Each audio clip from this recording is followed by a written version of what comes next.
Torah portion that we're looking at here.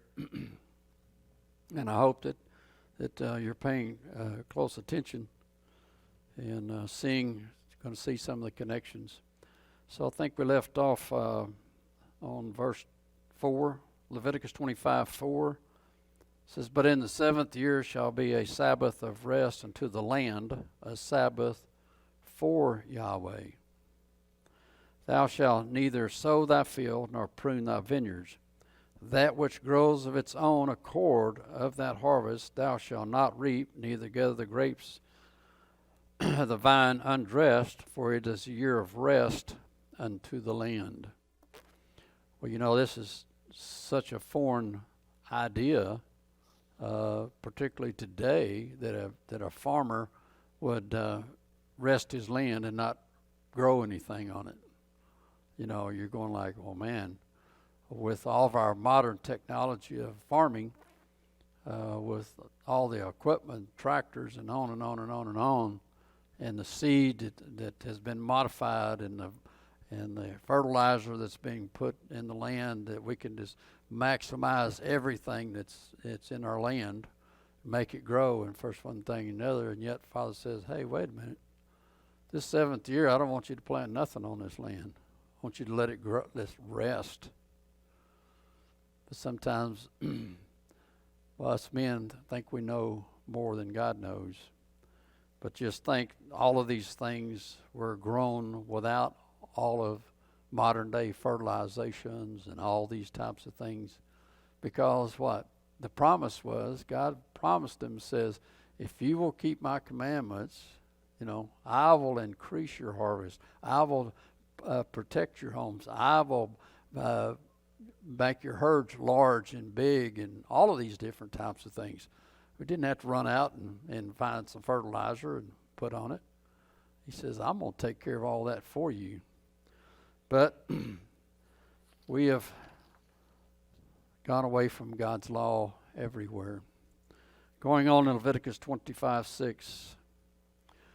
"And the Sabbath of the land shall be meat for you, and for thy servant, and for thy maid, and for thy hired servant, and for thy stranger that sojourneth with you, and for thy cattle, and for the beasts that are in the land, shall all the increase thereof be meat." In other words, you could eat of the land, but you couldn't harvest it. Whatever grew of itself, you could go out and pick for your own personal meal or meat, and and eat what was just grown of its own. So, "And thou shalt number 7 Sabbaths of years." Now we're talking about the first is every 7th year, okay? And like I say in Hebrew, what it's called is a Shemitah, the year of rest, Shemitah, Shabbat, of the land, every 7th year. But he says, now I'm going to show you a little bit more about this rest of the land and these types of things, because I'm going to give you something even greater. It says, "And thou shalt number 7 Sabbaths of years," okay, "unto thee 7 times 7 years, and the space of the 7 Sabbaths of years shall be unto thee 49 years." Okay. "Then shalt thou cause the trumpet of the Jubilee to sound on the 10th day of the 7th month." So what day is that? 10th day of the 7th month is the atonement. Okay, Yom Kippur. "On the day of atonement shall you make the trumpet sound throughout all of your land." Okay. So interesting here that you've got basically, if you want to break it down even shorter than this, is the counting of the Omer. 7 weeks shall be complete unto you, and on the morrow after the 7th Sabbath shall be Shavuot, or a day of Pentecost. So we started here with, and that's 50 days, okay? And then we stretched it into 7 years, the Shemitah. Now we've taken that 7 years times 7 years, makes it 49, and he said the next year would be 50, the year of Jubilee. It's always about harvest from the very beginning. That's why that the Bible is based upon agricultural events, pointing to physical and spiritual events. We see that the harvest in the first month of the year is barley, okay, and that is at the Passover time, okay. And we see that on the day following the Passover, on the first day of the week following the Shabbat of the Passover, was the offering of the wave sheaf offering of that barley, a harvest of not only grain, but harvest of people. And we had 2 or 3 weeks of that we talked about, where that those ones that were in the grave with Yeshua that come forth on that day, says that when the earthquake happened and the rocks rent and the graves were opened. And it says those people come out of the grave when the Messiah did and was seen in Jerusalem. But on that day that he offered the wave sheaf offering, those were the remnant or the harvest represented by the barley that he took to the heaven as the first fruits, because that's what it says, that there was the offering of the first fruits of barley harvest. So, and we're going to see another harvest here coming up at the end of the 50th year, or 50th day of Pentecost. So we're just seeing how all these things are connected, and we want to look at the bigger, broader picture, because we have gotten away from agriculture. None of us really are farmers. There might be some here that was raised on a farm, but not in West Texas. I don't think so. But farming was a way of life, and so that's why that the God chose that to show His spiritual aspect and how that it's regulated. So as we go on, I'm going to pay a little more attention to really what now is going on. In Leviticus 25:10, it says, "And you shall hallow the 50th year, and proclaim liberty throughout all the land unto all the inhabitants thereof. It shall be a jubilee unto you, and you shall return every man unto his possession, and you shall return every man unto his family. A jubilee shall that 50th year be unto you. You shall not sow, neither reap that which grows of itself in it, nor gather the grapes of it of the vine undressed. For it is the jubilee. It shall be holy unto you. You shall eat the increase thereof out of the field. In the year of this jubilee you shall return every man unto his possession." So it still has the same thing in it of the Shemitah, of not planting. But now what he's saying here, that there's going to be a release of people.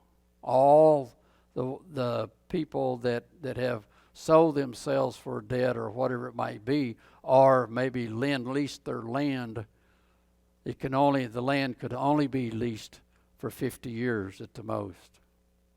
For the reason was because in the year of Jubilee, it returned to the original owner. Okay? In God's plan, you don't sell your inheritance, basically. It returns into you. You can use it as a lease, let somebody else work the land, and they get their reward, but you also get the reward, but you also continue to own the land. So basically, you hear the same thing with the Father himself, right? He says, because the earth is mine and everything that's on it and everybody that's on it. So it all belongs to him.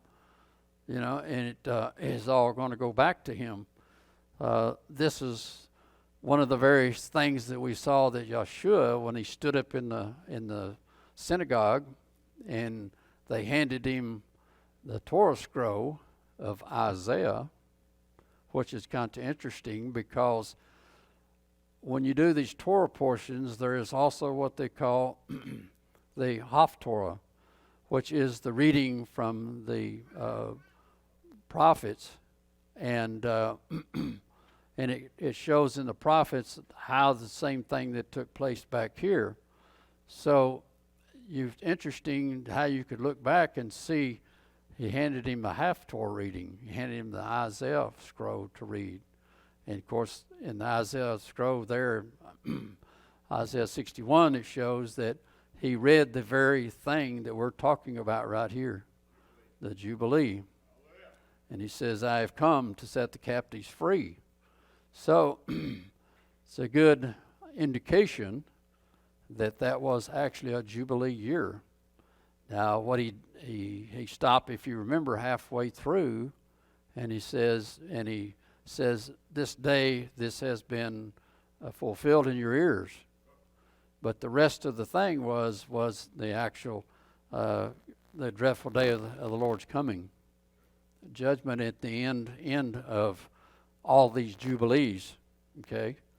So we also might mention, just to kind of get us on the same path here, is that in Genesis, where it talks about the flood and Noah, and where he says that I will not strive with man more than 120 years. So most of the time, most people understand that saying, well, man's not going to live but 120 years. Well, that's not exactly correct. When you look at the Hebrew and look at the words that are saying there, these are 120 cycles, and a cycle is 50 years, okay? So he's basically telling you is that there's going to be 120 jubilees from the garden until the 7,000th year time is coming. So with that in mind, then we can understand why that he stopped when he did. Because if he'd have read the rest of it, it would have kicked in all the rest of the things that obtain to the Jubilee in the end.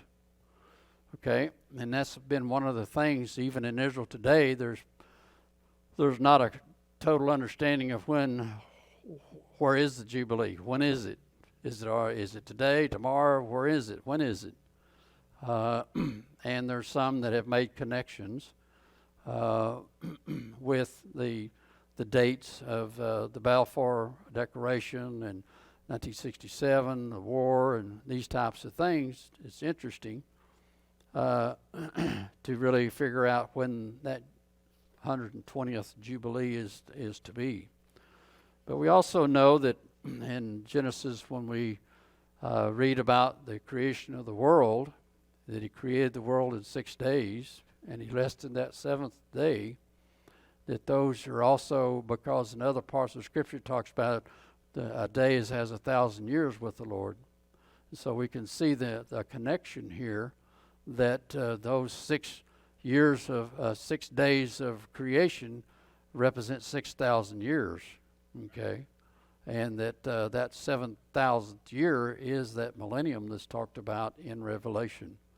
So we just put all these things together and see how they mesh, and it's a perfect thing, perfect picture of where we are in time and what is to come. So we're in Leviticus 26:14 now. So if you'll go there, we'll look at that. It says, but if you will not hearken unto me and will not do all of these commandments, okay, and if you shall despise my statutes, or if your soul abhor my judgments, so that you will not do all of my commandments, but that ye break my covenant.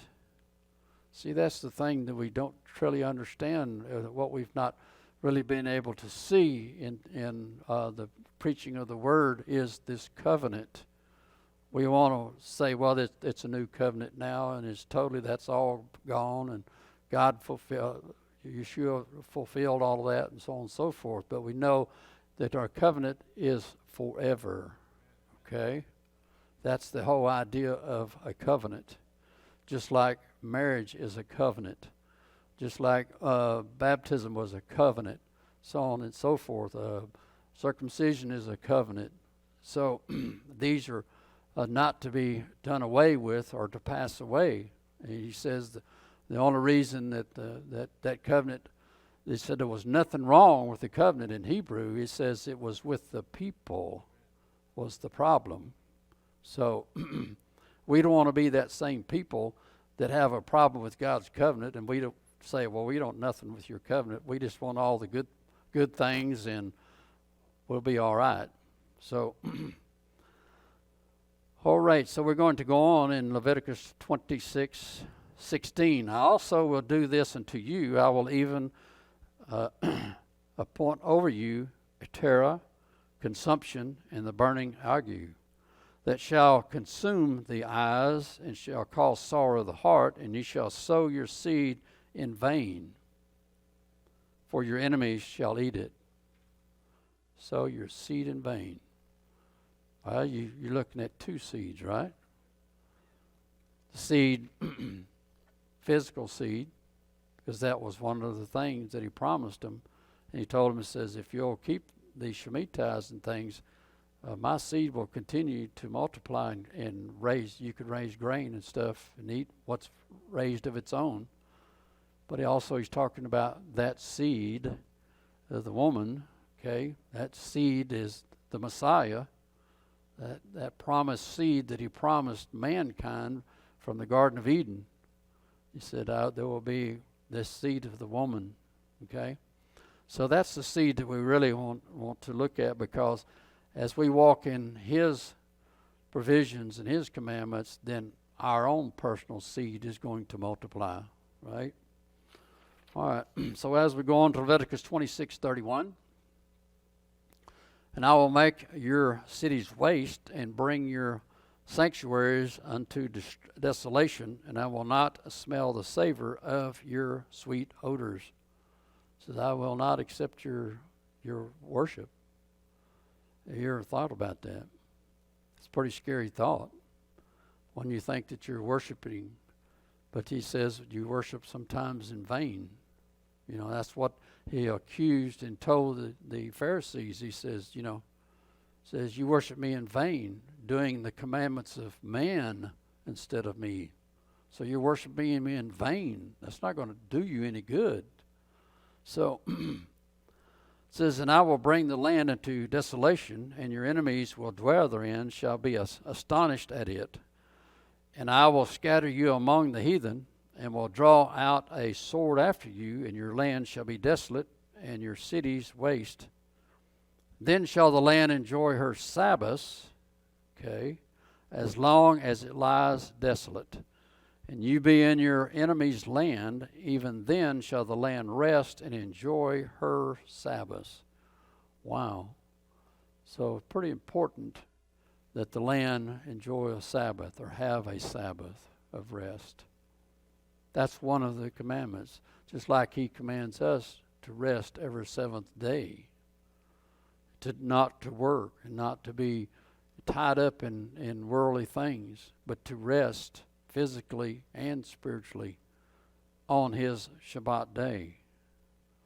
It says, because of that you didn't, it says, I'm going to let the land enjoy its Sabbath. And so we know that actually happened, and we can see the evidence of it. As we read on, we're going to see some things.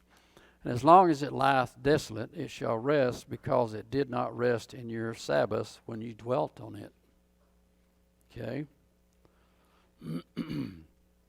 So we begin to see that this Shemitah thing and this Jubilee thing is pretty important. It's as important as the seventh-day Sabbath is. Okay? So we're going to read in, this is 2 Chronicles 36, 9, starting there. It So Jehoiakim was 8 years old when he began to reign, and he reigned 3 months and 10 days in Jerusalem. And he did that which was evil in the sight of Yahweh. And when the year was expired, King Nebuchadnezzar sent and brought him to Babylon with the goodly vessels of the house of Yahweh, and made Zedekiah his brother king over Judah and Jerusalem. Zedekiah was 21 years old when he began to reign, and he reigned 11 years in Jerusalem. He did that which was evil in the sight of Yahweh his Elohim, and he humbled not himself before Jeremiah the prophet, speaking from the mouth of Yahweh. Of course, if you've read Jeremiah and these types of things, you know this story, how that God sent Jeremiah to the king, and he told him, he says, bow down to the king Nebuchadnezzar, to Babylon, and then you will be saved, basically. But Zedekiah says, no. I'm the king of Judah. I don't bow down to nobody. And this goes on over a period of time. And we know the tragic end of that. Zedekiah saw his 2 sons killed and his eyes put out. Okay? Says, because he did not humble himself before Jeremiah the prophet. And we think, well, Jeremiah just some guy on the street or whatever. Do you really know who Jeremiah was? Jeremiah was a priest. In fact, his father was the high priest. Yeah. So in actuality, he was in the line to become a high priest. So he wasn't just some Joe Blow on the street. He was somebody that God had brought for this particular reason and time. So going on in 2 Chronicles here is, moreover, all of the chief of the priests and the people transgressed very much after all the abominations of the heathen, and polluted the house of Yahweh, which he had set apart in Jerusalem. And Yahweh Elohim of their fathers sent to them by his messengers, rising up betimes and sending, because he had compassion on his people and on his dwelling place. But they mocked the messengers of Elohim, despised his words, misused his prophets, until the wrath of Yahweh rose against his people, till there was no remedy. Wow. We don't want to find ourselves in a place where there's no remedy. Because in the end we see in Revelation, he says, when he says it is done, he says, those that be filthy, let them be filthy still. Those that are this and that and the other, let them be the same way, because I've given them all this time, I've given them all this mess, I've given them everything, and they refuse to obey and to humble themselves. There's going to be coming another time, just like in Jeremiah's time, on this world. And there's going to be, that's why he says there's going to be crying and gnashing of teeth, because when people realize that it's too late, it's too late. That's why he says that he long-suffering to the very end, wanting people to be saved. Going on in Chronicles says, therefore he brought upon them the king of the Chaldees, who slew their young men with a sword in the house of their sanctuary, and had no compassion upon man or maiden or old men, or him that stooped for age. He gave them all into his hand. And all the vessels of the house of Elohim, great and small, the treasures of the house of Yahweh, and the treasures of the king and of his princes, and these he brought to Babylon. And they burnt the house of Elohim, and brake down the wall of Jerusalem, and burnt all the palaces therein with fire, and destroyed all the goodly vessels thereof.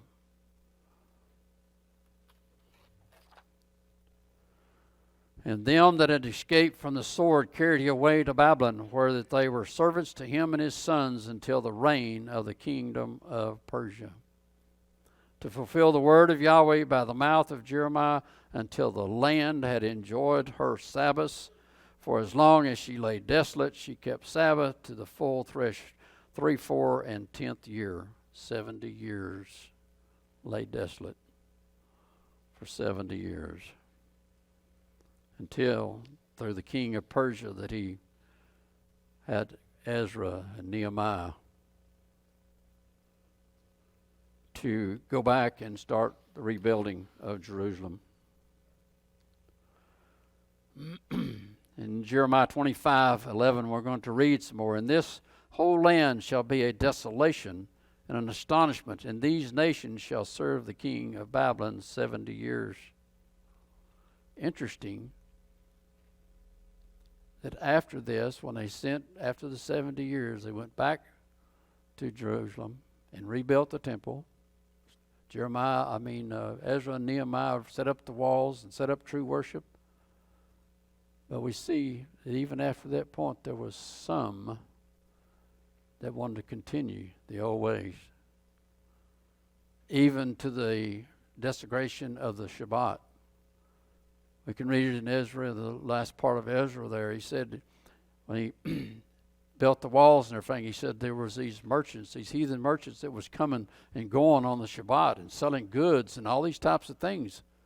And he says, what's the matter with you people? This is the reason that we went into captivity, because you desecrated the Shabbat, not only the 7th-day Shabbat, but the 7th year. And here you are doing the same thing. In fact, he said, don't be coming back here. And he said, or I'll lay hands on you. And he shut the gates. So how are we today? Are we shutting the gates on our Shabbat? Or are we allowing the world and the things of our life get in on Shabbat? Because we're under the same laws. We're under the same thing. We're no different. It's not any different now. You haven't given a free pass. So the sanctity of the Shabbat is very important, because it cost these people dearly. So then you got, over the years, what happened? That temple there was polluted. They began to do the same thing, follow their own laws, change God's laws, desecrate the Shabbats, all the Shemitahs. And so what if Yeshua stood in their own temple and told them? Says there will not be left one stone on another. So they didn't learn. Are we learning? That's the problem. In fact, from 70 A.D. on, the land laid totally desolate. There was nothing on that area of Israel. You can read about it in a lot of different things. Mark Twain, he visited the land. He said, this was the most desolate, ugliest land I ever seen. Why would anybody even want to live here? Yeah. We see the same thing with the historian Josephus was talking about how desolate it was. All the way up until, 1947? That's how long the land, from 70 A.D. to 1947. That the land lay desolate. Once again, until the land enjoys its Sabbath. So as we go on, let's see if I read all of it or not. It says, and this whole land shall be desolate, and astonishment of these nations shall see the kings of Babylon 70 years, serve the king of Babylon 70 years. It shall come to pass, when 70 years are accomplished, that I will punish the king of Babylon and that nation, saith Yahweh, for their iniquity in the land of the Chaldeans, and will make it perpetual desolation. And I will bring upon that land all of my words which I have pronounced against it, even all that is written in this book which Jeremiah the prophet prophesied against all of the nations. You can pretty well go to even parts of the other part of the Middle East over there. It's pretty desolate. If you saw what Baghdad and all around those places looked like, Jeremiah 25:14, for many nations and great kings will serve themselves of them also, and I will recompense them according to their deeds and according to the works of their own hands. For thus saith Yahweh Elohim of Israel unto me, take the wine cup of this fury at my hand, and cause all the nations to whom I send thee to drink it. Whoa. This is in Jeremiah's time. What's that got to do with us? The same words, same thing is talked about in Revelation. He's filled up the cup with all the abominations, and I'm going to make the nations drink of it. And they shall drink and be moved and be mad because of the sword that I will send among them. Then took I the cup at Yahweh's hand and made all the nations to drink unto whom Yahweh had sent me.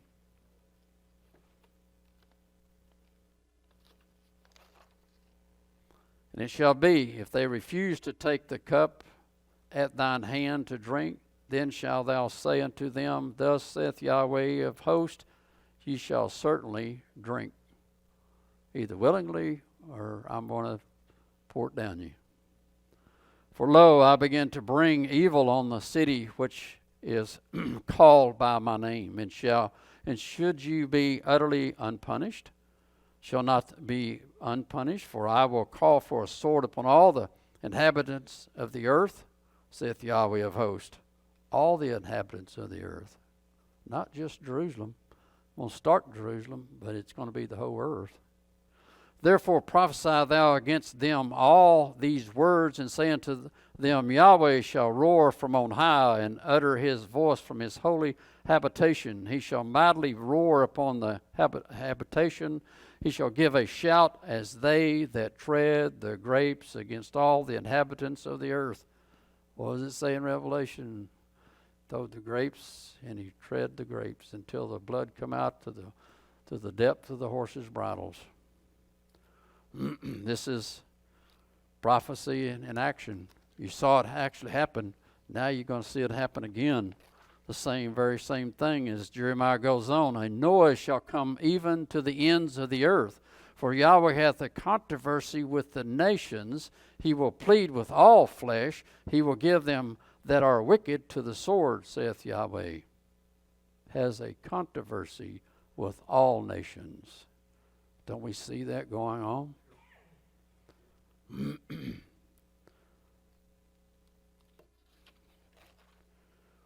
Going on in Jeremiah, it says, thus saith Yahweh of hosts, behold, evil shall go forth from nation to nation, and a great whirlwind shall be raised up from the coast of the earth. And the slain of Yahweh shall be at that day from one end of the earth unto the other end of the earth. They shall not be laminated, neither gathered, nor buried, nor they shall be dung upon the ground. Well, we can read these things in so many other places, the same words.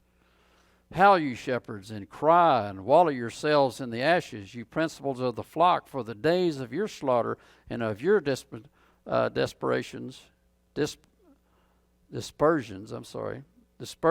accomplished, and you shall fall like a pleasant vessel. And the shepherds shall have no way to flee, nor the principal of the flock to escape. Who are the shepherds? Who are the shepherds of the flocks out there? Why aren't you teaching what God says? Why aren't you showing your people what is to come if you don't? Daniel 9:1. In the first year of Darius, the son of Asashar, of the seed of the Medes, which was made king over the realm of the Chaldeans. In the first year of his reign, I, Daniel, understood by books the number of the years, whereof the word of Yahweh came to Jeremiah the prophet, that he would accomplish 70 years in the desolation of Jerusalem. And I set my face unto Yahweh Elohim, to seek that by prayer and supplications and with fasting and sackcloth and ashes. And I prayed unto Yahweh my Elohim, and made my confessions, and said, O Yahweh, the great and dreadful El, keeping the covenant and mercy to them that love him and to them that keep his commandments. Wow. We're always talking about mercy, grace. Oh, we're living under grace. He extends these things only to those that love him and keep his commandments. That's how we show that we love him, is to keep his commandments, he says. You want grace? That's how you get grace. Isaiah 24:1. Behold, Yahweh maketh the earth empty, and maketh it Yahweh, and maketh it. Yahweh makes the earth waste, turns it upside down, and scatters abroad the inhabitants thereof. And it shall be as with the people, so with the priest, as with the servant, so with his master, as with his maid, so with her mistress, and as with the buyer, so with the seller, as with the lender, so with the buyer, as with the taker of usury, so with the giver of usury to him. The land shall be utterly emptied. Has this ever happened? No. I think so. That's what he says here. He says that he maketh the earth empty. Not just the land of Israel, the earth empty.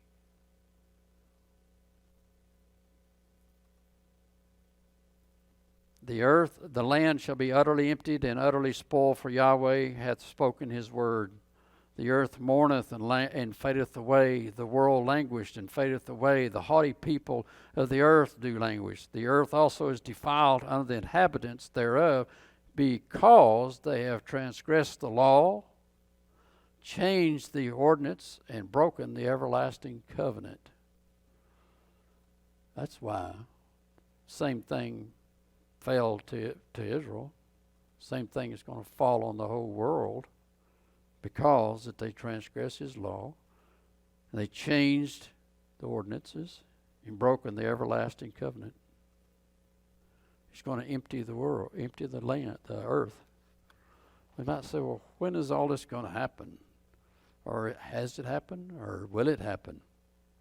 Isaiah 24:18 going on. It says, and it shall come to pass that he who flees from the noise of the fear shall fall into the pit. And he that cometh up out of the midst of the pit shall be taken in the snare. For the windows from on high are open, and the foundations of the earth do shake. The earth is utterly broken down. The earth is clean dissolved. The earth is moved exceedingly. The earth shall reel to and fro like a drunkard. It shall be removed like a cottage, and the transgression thereof shall be heavy upon it.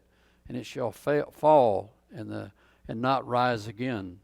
And it shall come to pass that in that day that Yahweh shall punish the host of the high ones that are on high, and the kings of the earth upon the earth. Where is it talked about a pit? About the only other place I can see is in Revelation. It said he's going to take and bind Satan, put him in a pit, and there he will be for 1,000 years. But at the end of the 1,000 years, he's going to turn him loose. It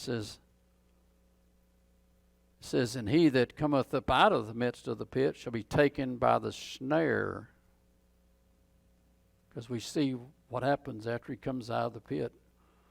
He gathers this army and goes and tries to overcome the holy city. And what happens?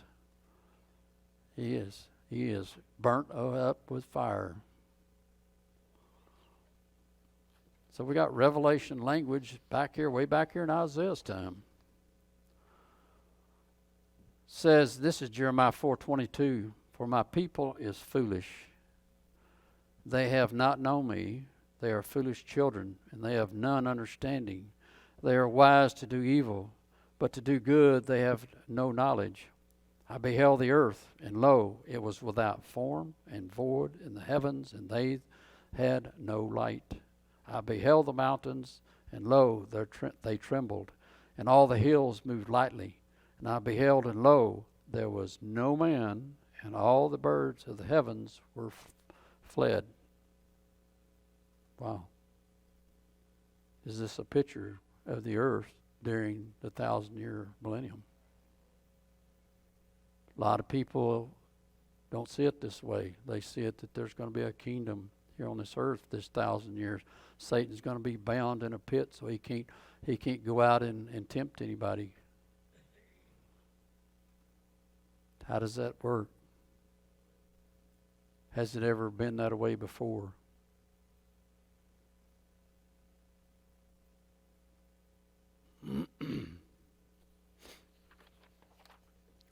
Going on in Jeremiah, I beheld, and lo, the fruitful place was a wilderness, and all the cities thereof were broken down at the presence of Yahweh and by his fierce anger. For thus saith Yahweh, the whole land shall be desolate, yet will I not make a full end. For this shall the earth mourn, and the heavens above be black, because I have spoken it, I have purposed it, and will not repent, neither will I turn back from it. That's one good thing about the Father, is if when he speaks his word, he says it doesn't return unto me void.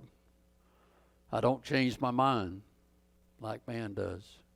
In fact, he said it's a good thing. He said, if I change my mind, says you, children of Jacob, would be consumed. Psalms 46:1, we see this same language in Psalms. A song, Elohim is our refuge and strength, a very present help in trouble. Therefore will not we fear, though the earth be removed, and though the mountains be carried into the midst of the sea, though the waters therein roar and be troubled, though the mountains shake with the swelling thereof. There is a river, the streams whereof shall make glad the city of Elohim, the holy place of the tabernacle of the Most High. We read the same thing in Revelation, right? He said this city that's set up on a hill has a river in it. And on each side of the river is what? These trees of life that you'll be able to eat monthly out of. In Psalms. Elohim is in the midst of her. She shall not be moved. Elohim shall help her in that right early. The heathen raised, the kingdoms were moved. He uttered his voice, and the earth melted. Psalms 46:7 going on.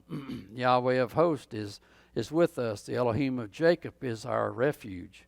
Come, behold the works of Yahweh. What desolation he hath made in the earth. He maketh wars to cease until the end of the earth. He breaks the bow and cut the spear in sunder, and he burned the chariots with fire. Be still and know that I am Elohim. I will be exalted among the heathen. I will be exalted in the earth. Yahweh of hosts is with us. The Elohim of Jacob is our refuge. That's all we got, isn't it? I don't care how many tanks and weapons and guns you got, and how many planes you got, and how many holes in the ground you're going to crawl into. The only refuge is Jehovah himself. Psalms 75, the earth and all the inhabitants thereof are dissolved, but Elohim is the judge. He puts down one and sets up another. For in the hand of Yahweh there is a cup. Here you go in Psalms, talking about a cup. Same thing in Jeremiah. Same thing in Revelation. And the wine is red, it is full of mixture, and he pours out the same. But the dregs thereof, all the wicked of the earth shall wring them out and drink them. Wow. And there came one of the seven angels which had the seven vials. This is Revelation 17:1.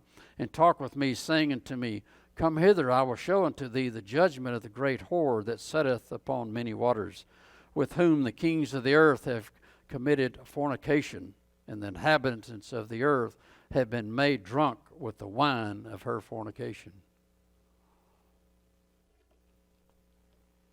God's been telling his people for many, many years. Revelation 17:3, so he carried me away in the spirit into the wilderness, and I saw a woman set upon a scarlet-colored beast, full of names of blasphemy, having 7 heads and 10 horns. And the woman was arrayed in purple and scarlet color, and decked with gold and precious stones and pearls, having a golden cup in her hand, full of the abominations and filthiness of her fornication. This is a representation of churches. Woman in the Bible is always talked about as a church or as a congregation. There's two women in the Bible. One woman in Revelation 12, where it says that she's arrayed in the covered with the sun and the moon, and the stars in her hand. This is Israel. This is God's congregation. 12 stars, 12 tribes, covered with the sun and the moon. Why the sun and the moon? Because that's God's calendar. Because that woman followed God's calendar because of all of his feast days that we just read about in Leviticus 23. What we're reading about in 25, the Shemitahs and the Yovel. But the other woman she's decked out, man. She's got all kinds of good glitter on her. Bling. She got all kinds of bling bling, as they say nowadays. And a gold cup, man. And upon her forehead was a name written, Mystery Babylon, the Great, the mother of harlots and abominations of the earth.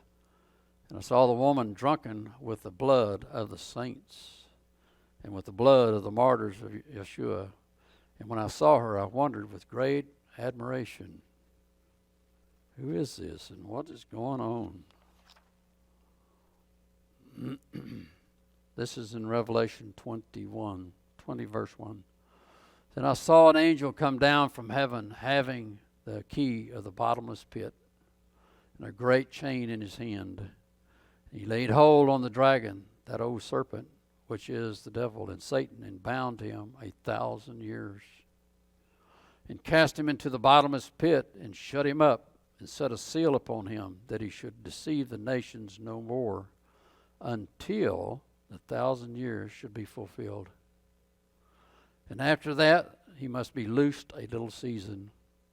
And I saw thrones, and they that sat upon them, and judgment was given unto them. And I saw the souls of them that were beheaded for the witness of Yeshua, and for the word of Elohim, in which had not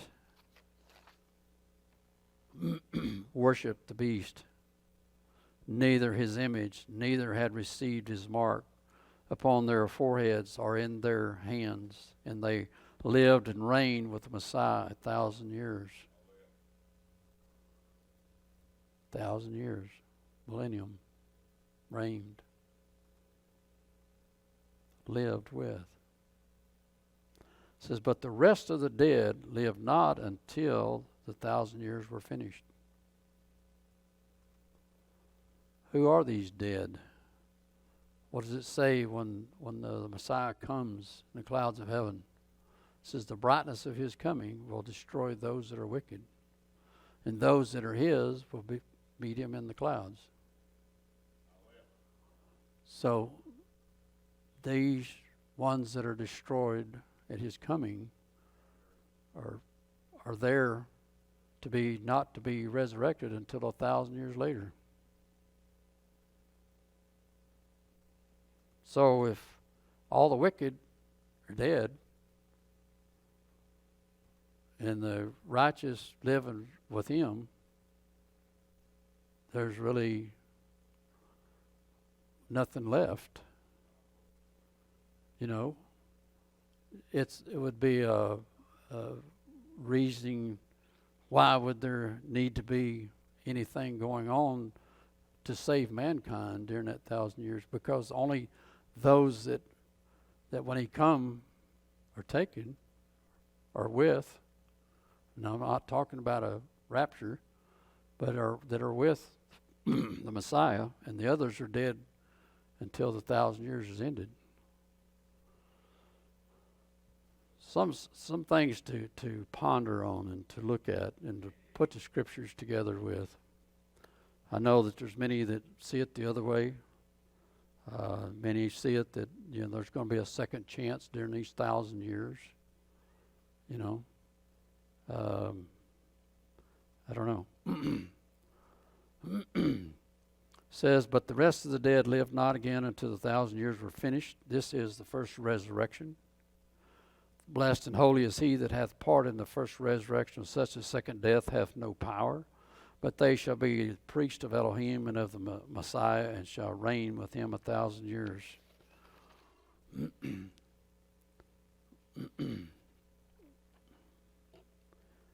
Yeah, we got to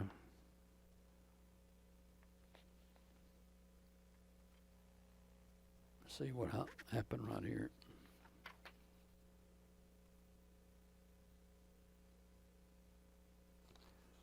Okay. Revelation 20:11, and I saw a great white throne, and him that sat on it, from whose face the earth and the heavens fled away, and there were found no place for them. And I saw the dead, small and great, stand before the throne, and the books were open, and another book was open, in which is the book of life. And and the dead were judged out of those things which were written in the books according to their works. And the sea gave up the dead which were in it, and death and the grave delivered up the dead which were in them. And they were judged, every man according to his works. And going on in Revelations, and death and the grave were cast into the lake of fire. This is the second death. And whosoever was not found written in the book of life were cast into the lake of fire.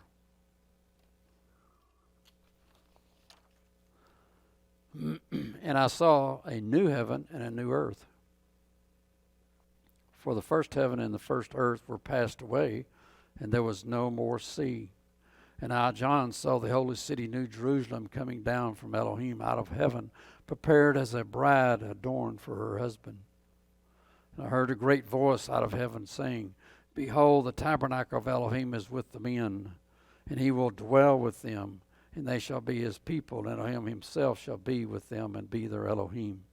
And he shall wipe away all tears from their eyes, and there shall be no more death, neither sorrow nor crying, neither shall there be any more pain, for the former things are passed away. This is what we're looking forward to, right? And he that sat upon the throne said, Behold, I make all things new. And he said unto me, Write, for these words are true and faithful. And he said unto me, It is done. I am the olive and the tile, the beginning and the end. I will give unto him that is athirst of the fountains of the water of life freely. He that overcometh shall inherit all things, and I will be his Elohim, and he shall be my son. But the fearful and unbelieving, and the abominable, and murderers and whoremongers, sorcerers and idolaters and all liars shall have their part in the lake of which burn with fire and brimstone, which is the second death. Revelation 2:17. He that hath an ear, let him hear what the Spirit saith unto the assemblies. To him that overcomes will I give to eat of the hidden manna, and will give him a white stone, and in that stone a new name written, which no man knows, saving he that received it. So what a great thing to look forward to. You know, this is the law that was set down way back, the law of the Shemitah, the law of the Jubilee. There are people that are teaching that this year is at the atonement is going to be the 120th Jubilee. Interesting to look at, but it seems to me like that there's going to have to be a lot of things happen in a very, very, very short time for those events to take place. If the 120 Jubilees are correct, the 6,000 years, then we're on the cusp of the beginning of the millennium. So those are things that you can study and look at. I hope that some of these scriptures that we read today will give you a better foundation, to look at these things. And we don't want to set our anchors and say, this is the way it's got to be. because Father lays out a lot of things. Sometimes we don't totally understand exactly what he's telling us, but one of the things we know for surety is that he's warning us and telling us, if you continue down this pathway, it's going to lead to destruction. That you need to work out your salvation.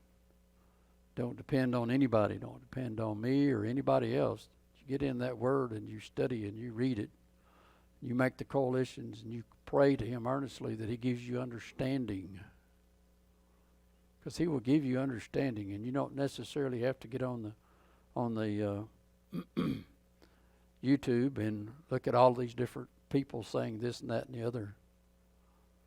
If it's not in the Word, or if they've twisted the Word, because if you don't have the foundation in the Torah, you're not going to understand, and it can be twisted 10 ways to Sunday down here by somebody that does not understand what's going on. Just like the Jubilee, you know.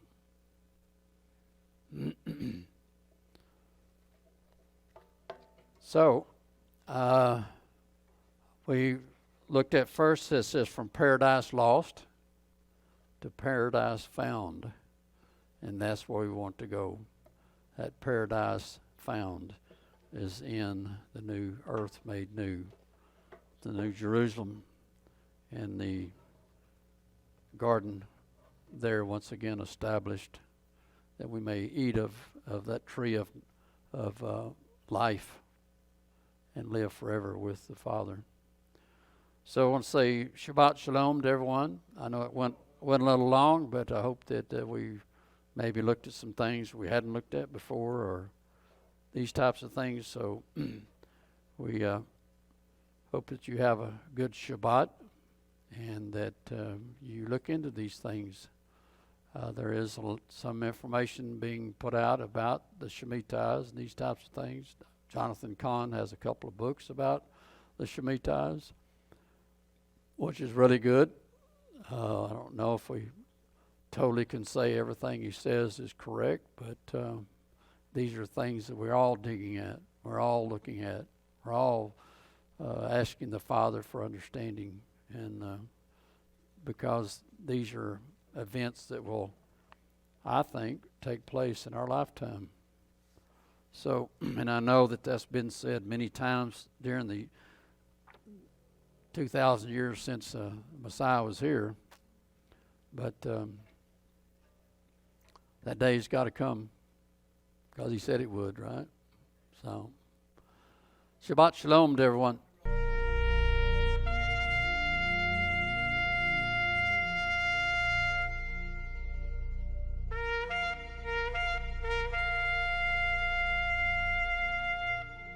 Thank you for watching a teaching from Emet HaTorah. If you are ever in the Odessa area, we would love to welcome you to our Shabbat service, 11 a.m. every Sabbath. For more information or for more teachings, feel free to find us on the web, www.emethatorahodessa.com. Also, you can find us on Facebook. Thank you. God bless you and your family. Shalom.